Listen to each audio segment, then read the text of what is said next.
자, 안녕하십니까. 하이퍼리뷰입니다. 자, 하이퍼리뷰 정식 컨설팅 프리미엄 7번째 시간으로 기회구간 찾기 연세대학교 편을 정리하도록 하겠습니다.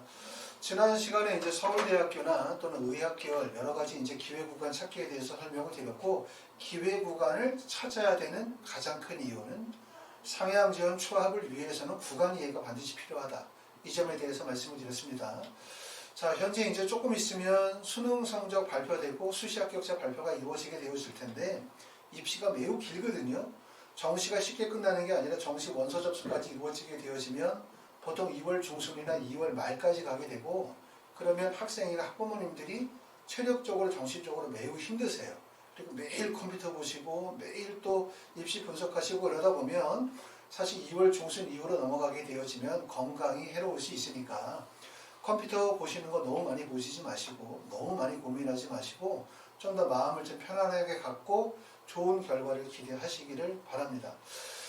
자, 먼저 이제 연세대학교의 올해 입시에서의 가장 큰 변화는 모집 인원의 확대. 이건 이제 연세대만 해당되는 것이 아니라 2022학년도 정시 선발 인원이 확대되어짐에 따라서 서울의 대부분의 주요 대학들이 정시 선발 비율이 30% 이상 또는 40% 가까이 모집 인원이 늘었기 때문에 결국 서울대를 포함해서 모든 대학들의 모집 인원이 크게 늘었다.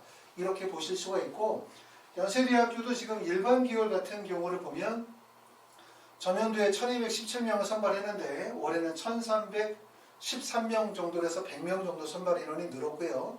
전체적으로 봤었을 때는 1268명에서 1380인원으로 89명으로 모집 인원이 늘었습니다.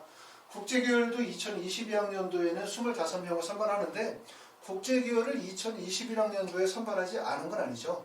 2021학년도에도 국제기열을 선발했는데 그때는 전형이 정시 일반 전형이 아니라 실기 전형으로 선발했기 때문에 올해는 정원외의 실기 전형에서 정원외의 일반 전형으로 편입이 되어졌기 때문에 인원이 추가된 것처럼 보이지만 전년도와 변화는 없다. 이렇게 보시면 되고, 가장 큰 변화는 일반 계열의 선발 인원이 100명 정도 증가했다. 이 점이 가장 큰 특징입니다. 특히 이제 주목할 점들은 뭐냐면 의학계열과 국제계열이 전년도에는 일괄 합산 방식이었는데 올해는 다단계 전형. 그래서 2단계에서 면접 100%를 부여하고요. 그 다음에 의학과 같은 경우는 파트 1과 파트 2로 나눠서 현장 대면 면접과 현장 비대면 면접을 진행하고, 국제계열은 비대면 면접으로 면접을 진행하게 되어집니다. 의학계열에서도 점차적으로 정시에서 면접의 중요성이 강조가 되어지고 있기 때문에 올해도 의대 전형에서 면접을 실시하는 학교들이 확대되고 있습니다. 자, 2021학년도와 2022학년도 입시의 변화가 뭐가 있는지를 먼저 문과를 중심으로 보시게 되어지면, 말씀드렸던 것처럼 첫 번째는 언더우드 인문계열하고 융합 인문사회 과학계열에서 지금 보시는 것처럼 모집 인원이 5명, 11명에서 모집 인원이 들어와 있고, 물론 이 인원은 아까도 말씀드렸던 것처럼 전년도에도 선발했었던 전형이라고 말씀을 드릴 수가 있고요. 가장 큰 특징은 뭐냐면 모집 인원이 크게 늘었다. 이건데 지금 보시는 것처럼 경영학과 같은 경우 모집 인원이 144명입니다. 수시에서 정시로 2월 되기 이전에 최초 정시 선발 인원이 144명인데 2021학년도에 선발 인원이 110명이었거든요. 그러니까 전년도에 비해서 34명 정도 모집 인원이 크게 늘어난 거예요. 이게 이제 연세대학교 경영학과만 해당이 되어지는 게 아니라 거의 모든 학과에서 모집 인원이 대부분 다 늘었다. 이렇게 보실 수가 있고, 특히 모집 인원이 큰 폭으로 늘어난 학과일수록 변수가 많고, 또 학생들이 원서 지원하게 될 때 그런 학과를 기회학과, 기회구간이다. 다시 말하면 추합으로 합격할 수 있는 가능성이 높다고 생각하기 때문에 원서 지원이 대량으로 몰릴 가능성도 많이 가지고 있기 때문에 모집 인원이 크게 늘었다는 게 꼭 긍정적인 요소만 있는 것은 아니다. 예를 들어서 내가 원서를 쓸 때 지원한 학과의 점수의 간격이 좁다면, 다시 말하면 자연 추합을 예상하게 되어진다면 모집 인원이 늘어나는 게 유리하지만, 지원한 학과와 나의 성적의 합격 점수 간의 간격 차이가 커요. 다시 말하면 강제 추합을 노려야 되는 경우라고 한다면 결국 모집 인원이 크게 늘어나지 않은 학과, 모집 인원이 적은 학과일수록 더욱더 유리할 수도 있습니다.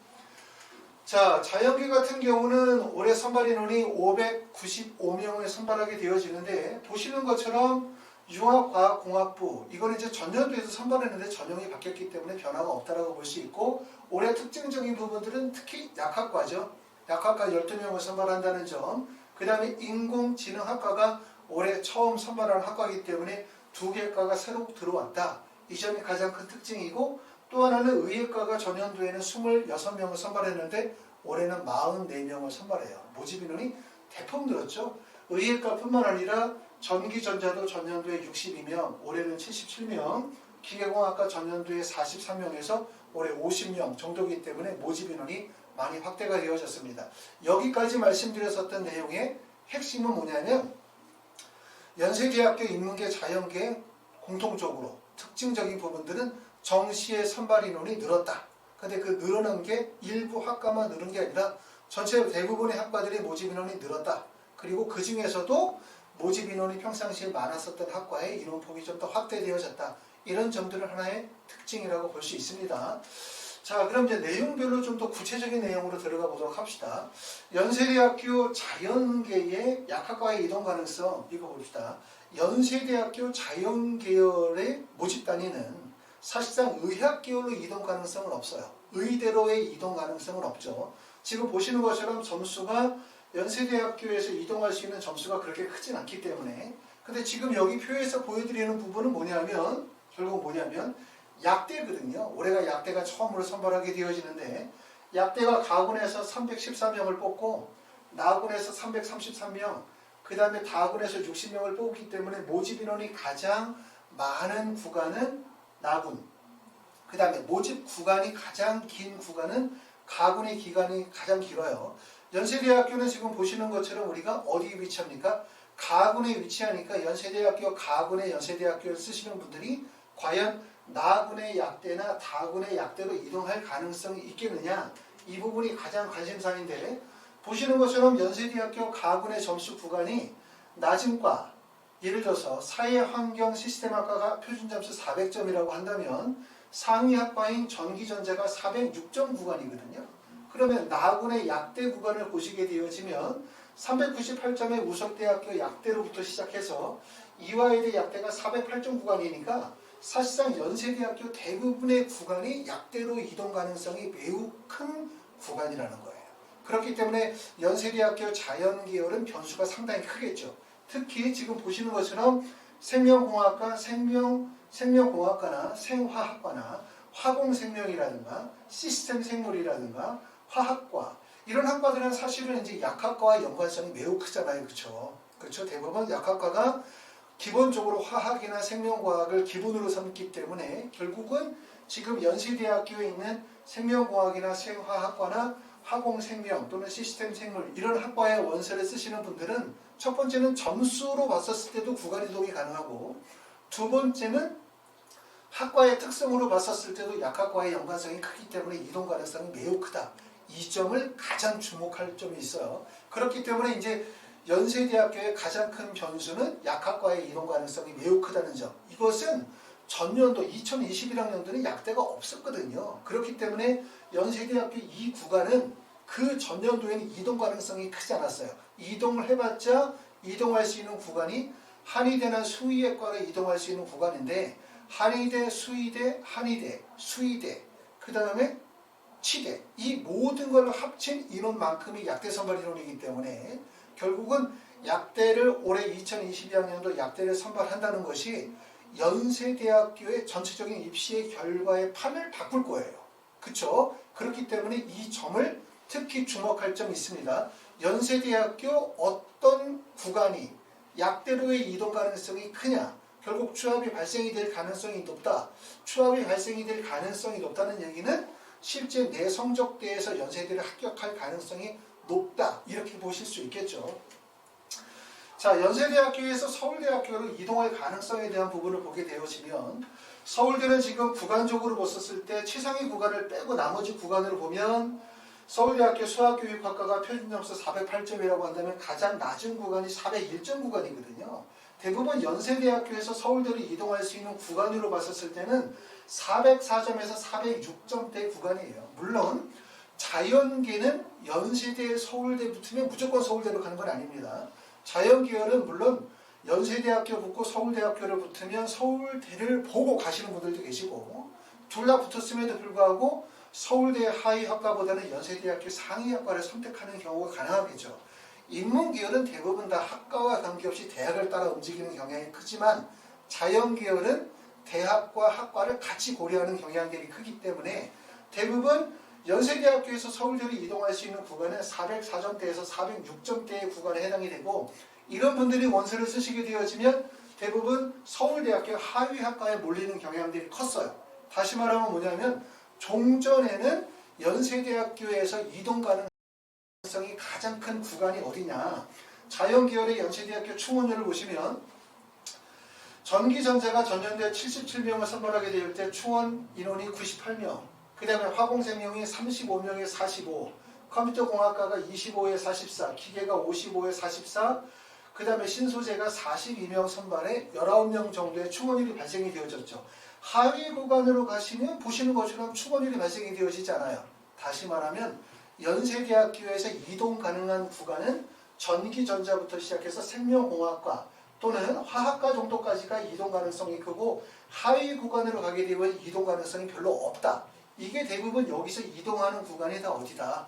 서울대로 이동을 하거나 그렇지 않으면 한의대나 수의과 대학으로 이동하는 가능성이 있었다는 얘기예요. 그런데 올해는 어떤 문제점이 생긴 거냐면 결국은 약대가 들어가는데 그 약대가 연세대의 라인과 직접적으로 연결이 된다는 얘기죠. 그러니까 결국은 충원율이 발생이 되어지는 구간이 이 하위 구간까지 더 벌어질 가능성이 상당히 높아요.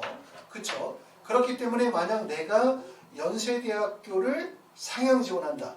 내 성적대보다 조금 더 높은 성적대로 연세대학교 합격을 노리신다고 한다면 상위 구간보다는 지금 여기 동그라미 쳐줬던 이쪽 구간을 노리시는 게 좋아요. 왜냐하면 이 상위 구간은 워낙 충원율이 높기 때문에 허수 지원들이 대량으로 몰릴 가능성이 높다. 누누이 말씀드리지만 내가 상향을 치려고 해. 내가 상향을 쳐가지고 대학을 가고자 해. 내 성적은 사실은 뭐 예를 들어서 국민대 정도 갈 수 있는 성적밖에 안 돼. 근데 나는 국민대를 붙이면서 연세대를 상향을 주고 싶어. 그러면 붙을 수 있는 방법은 뭐냐면 나보다 0.1점, 1점이 높은 허수들이 지원하는 구간에 지원하면 절대로 안 되죠. 그런데 대부분의 상향이나 추합을 노리는 허수들이 지원하는 구간은 바로 어디냐면 첫 번째, 충원율이 높은 구간. 두 번째는 모집단이 상위 구간을 노려요. 그렇죠? 거기가 충원이 많이 발생이 될 거라는 착각을 하는 거죠. 바로 이런 구간이죠. 그러니까 이런 구간에 원서를 쓰시면 못 붙는다 라고 말씀을 드리고 그렇기 때문에 낮은 성적에서 상위를 구간을 칠 때는 추합 가능성이 별로 없는 구간. 다시 말하면 많은 분들이 올해 약대 선발에 대한 부분을 알지만 전년도 입시 결과에서는 약대 선발이 반영이 되지 않은 입시 결과를 보게 되거든요. 그러니까 전년도의 입시 결과를 보고 생각해보면 시스템 생물학과가 12명에 5명, 12명에 2명 정도의 충원율이 발생이 됐으면 충원율이 사실 별로 없다. 이동 가능성이 없겠지. 라고 생각을 할 거란 말이에요. 그렇기 때문에 허수들이 몰리지 않는단 말이에요. 그런데 시스템 생물학과는 조금 전에 보여드렸던 것처럼 시스템 생물학과 정도가 되어지면 점수가 403점대 구간이 된단 말이에요. 403점대 구간이 되면 약대 구간에 대부분 다 포함이 되어지기 때문에 실제로 학과의 특성으로 봤었을 때도 이동 가능성이 매우 크다. 이런 점들을 말씀을 드립니다. 자, 다음으로 인문계열에서는 과연 서울대로 이동할 가능성이 얼마나 되느냐. 사실 인문계열에서 서울대로 이동할 가능성의 구간은 사실상 서울대 상위 구간이에요. 연세대학교 경영, 경제, 응용통계, 언론홍보, 정치, 외교, 사회, 심리 정도가 서울대로 이동할 수 있는 구간이라고 볼 수 있고 이것도 이제 연세대학교의 이동 가능성이 고려대보다 이동 가능성이 높기 때문에 연세대학교는 이 정도까지 구간이 온다고 볼 수 있고 고려대를 가게 되면 구간이 더 짧아지겠죠. 결국은 뭐냐면 연세대학교 인문계열에서 서울대로 이동할 수 있는 구간은 상위 5개나 6개의 학과에 집중이 되어지고 여기에 원서를 쓰시는 분들은 서울대의 다양한 학과에 원서를 쓰겠죠. 어차피 문과는 서울대가 뚫린문이거든요. 뚫린문. 그러니까 연세대학교에서 서울대를 쓰고 서울대학교에서 다시 빠져나가는 구조가 된다면 문과는 서울대가 막힌문이에요. 연세대에 쓰는 애들이 서울대를 반드시 쓰게 되고 둘 다 합격했었을 때는 뭔가 하나를 선택해야만 되는 거거든요. 막힌문이기 때문에 결국은 그 특징이 있고 결국 연세대학교에서 서울대로 원서를 쓸 수 있는 구간 자체가 이 정도 구간밖에 되지 않는다. 하위 구간은 사실상 서울대 합격하기가 점수 상태가 되지 못하고 라는 점이 특징입니다. 이렇게 보실 수가 있고요. 자, 그런데 연세대학교 이제 충원위를 보시게 되어지면 어떤 부분들을 볼 수 있냐면 지금 연세대학교 2020년, 2019년도, 2018년도에 충원 인원을 보게 되면 대부분 상위 학과에서 충원이 발생이 되어지고 있다. 결국 여기는 어디로 빠져나가는 구간이냐면 서울대로 빠져나가는 구간이고 이 아래에 있는 구간은 사실상 서울대 진입이 어렵죠. 그리고 문과와 이과의 가장 큰 특징은 아까 말씀드렸던 것처럼 첫 번째 자연계는 서울대 붙고 연세대를 붙었어. 그럼 무조건 서울대를 가는 게 아니야. 첫 번째는 대학을 따라 움직이는 경향이 있고 두 번째는 연세대나 서울대를 동시에 붙었었을 때 학과 선호도에 따라 움직이는 경향이 있다는 얘기죠. 하지만 문과는 거의 100이면 100% 대학 중심으로 움직입니다. 무조건 대학 중심으로 움직이기 때문에 연세대와 서울대를 동시에 붙었을 때는 서울대로 이동할 가능성이 매우 크다고 볼 수 있어요. 그렇기 때문에 상위 구간에만 충원이 집중이 되고 있고 지금 보시는 것처럼 하위 구간에서는 자 연세대학교에 보면 교육학과, 그 다음에 사학과, 국어국문, 문화인류, 식품영양, 건축 등등의 학과를 보면 거의 충원율이 20% 이하 또는 제로인 경우들을 볼 수가 있죠. 그러니까 여기는 사실상 서울대로 이동하는 구간이 아니라 연세대학교 하위 구간은 어디에서 들어와? 서강대에서 들어오거나 성균관대에서 유입되는 구간이고 여기는 서울대로 빠져나가는 구간이고 그러면 대부분의 분들이 상향을 치면 어디에 상향을 치냐? 대부분 상위학과에 몰리는 경향들이 크다. 다시 말하면 내가 연세대학교 문과에서 상향을 치고 싶어. 그러면 상향으로 쳤었을 때 대부분의 분들이 충원위를 보고 원서를 쓰기 때문에 경영이나 경제나 정치 외교 쪽으로 몰릴 가능성이 높다는 얘기죠. 그런데 여기는 많은 이 경쟁률 안에 실제 허수 지원들이 대량으로 몰려있는 구간이에요. 그렇기 때문에 여러분이 원서를 쓸 때 생각할 점은 과연 내 성적으로 나와 비슷한 상태에서 상향 지원을 하는 허수들을 물리칠 수 있느냐, 따돌릴 수 있느냐, 이길 수 있느냐에 대한 부분을 생각을 해야 돼요. 그냥 단지 내 성적에서 상향을 치려고 보니까 연세대학교 경제학과, 경영학과가 충원율이 막 100%가 나오는 거야. 봤더니 막 80% 나와. 합격 가능성 높겠다. 이렇게 원서를 쓰시면 안 되고 허수들이 대량으로 몰리기 때문에 연세대학교 문과도 그렇기 때문에 과연 내가 나의 경쟁자가 될 수 있는 나보다 성적대가 높은 이러한 추합을 노리는 허수 지원들을 어떻게 제거할 것이냐 이 부분을 꼭 고민해야 된다고 말씀을 드릴 수가 있습니다.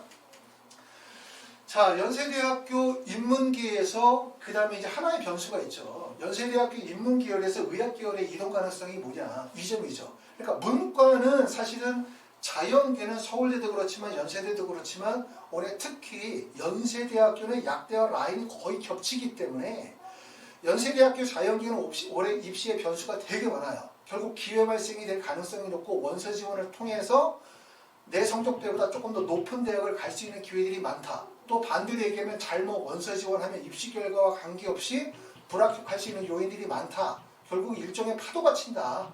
라고 말씀을 드린다면 연세대학교 문과는 사실 변동수가 별로 없죠. 모집 인원이 늘어난다는 것은 큰 변수이긴 하지만 그런데 주목할 점이 하나가 있다면 바로 뭐냐면 의학계열의 모집 인원이 크게 늘었다는 거예요. 2021학년도에 의학계열, 다시 말하면 의대나 치대나 한의대나 약대 2021학년도는 약대 선발이 없었기 때문에 가군에서 42명, 나군에서 68명, 다군에서 82명을 선발했는데 2022학년도에는 가군에 42, 나군에서 무려 144명, 그리고 다군에서 75명을 선발해요. 그런데 전년도에 비해서 모집 인원이 많이 늘었죠. 지금 보시는 것처럼 2022학년도에. 그런데 문제는 뭐냐면 연세대 고려대학교, 서울대학교가 군이 바뀌었어요. 그러니까 연세대학교는 전년도에는 나군에 있었단 말이에요.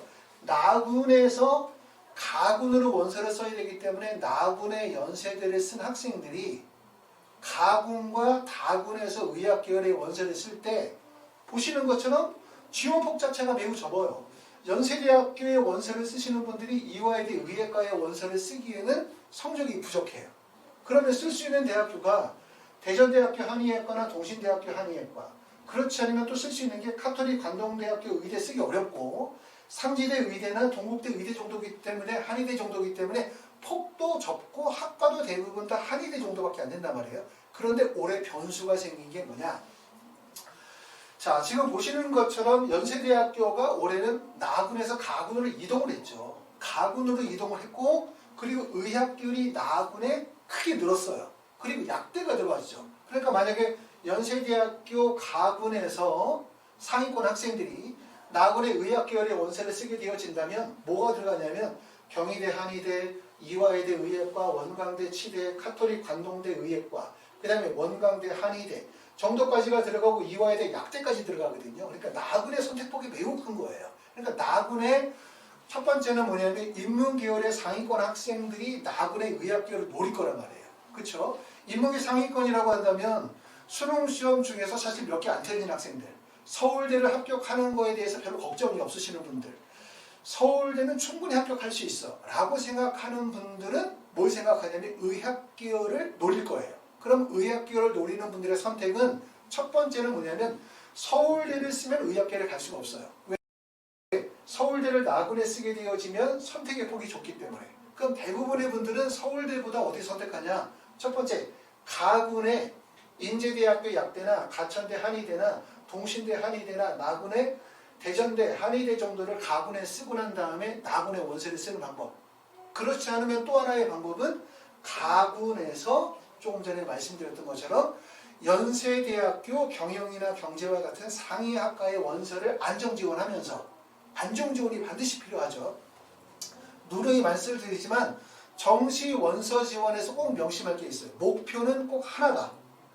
목표를 세 개를 잡으면 절대 안 돼요. 목표를 꼭 하나. 내가 최종적으로 합격을 하고자 하는 대학이 뭐지? 그게 목표야.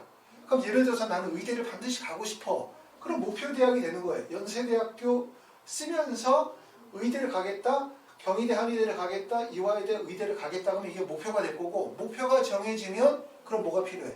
안정지원이 반드시 필요로 하는 거예요. 그러면 연세대학교 상위학과의 안정지원으로 몰릴 가능성이 크죠. 결국은 문과 계열에서 인문 계열에서 최상위 학생들은 서울대를 가는 것이 아니라 최상위 학생들은 의과대학을 희망할 거예요. 그럼 의과대학을 희망하는 학생들의 선택은 서울대를 선택하기보다는 첫 번째 선택은 가군에서 약대나 한의대를 선택을 하고 난 다음에 나군의 의대나 치대를 노리는 방법. 또 하나는 그렇지 않으면 가군에서 연세대학교 상위학과의 원서를 쓰면서 나군에서 의학계열을 노리는 방법이 있을 가능성. 그렇기 때문에 결국은 뭐냐면 연세대학교 상위학과에 학생들이 몰릴 가능성이 높다. 이렇게 말씀을 드리고 있는 거죠. 연세대 상위학과라고 한다면 결국은 경영이나 경제라고 볼 수 있어요.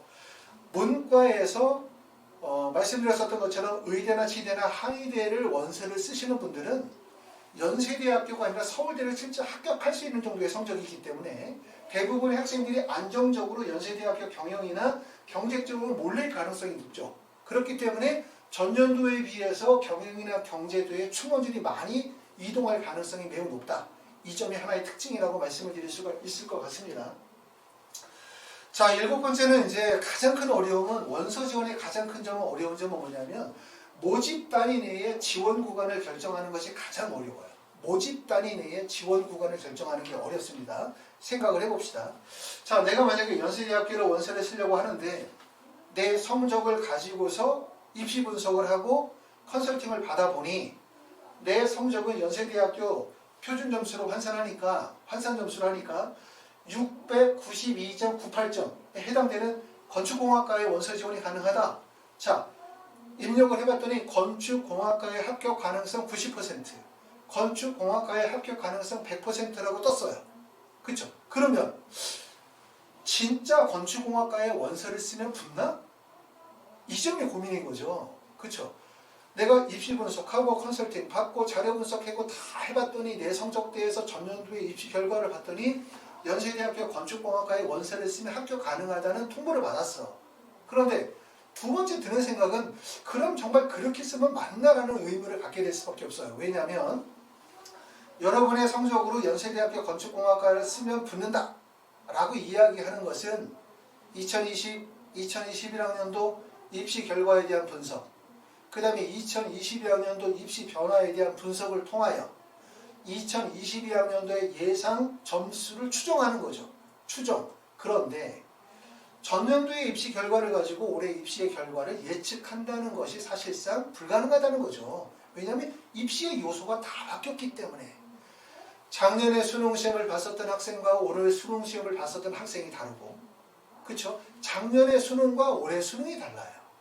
작년에 모집인원과 올해 모집인원이 달라요. 입시 구조가 다 바뀌었거든요. 그렇기 때문에 첫 번째 어렵다는 거고, 두 번째는 설령 그래 건축공학과 안정지원이라고 했어.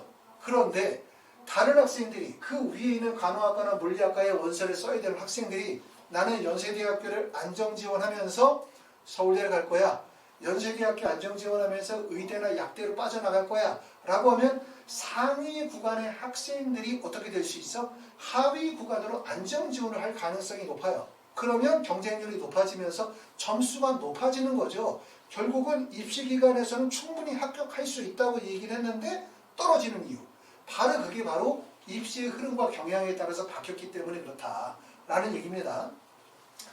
여러분이 보는 대부분의 입시의 자료들은 첫 번째는 지금 보시는 것처럼 표준 점수를 순위로 해서 학과를 나열하는 방식이에요. 첫 번째는 자 연세대학교 의대나 치대를 다 빼고 난 다음에 일반 계열에서 가장 높은 과가 어디냐? 그러면 전기전자공학부가 1번 가장 높은 과라고 합니다.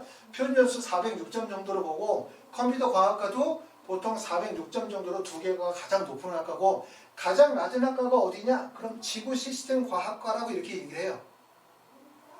항상 해마다 입시기관에서 제공하는 모든 자료는 일반적 학과 수열 나열 방식 다시 말하면 표준점수 순위를 학과를 쭉 나열합니다.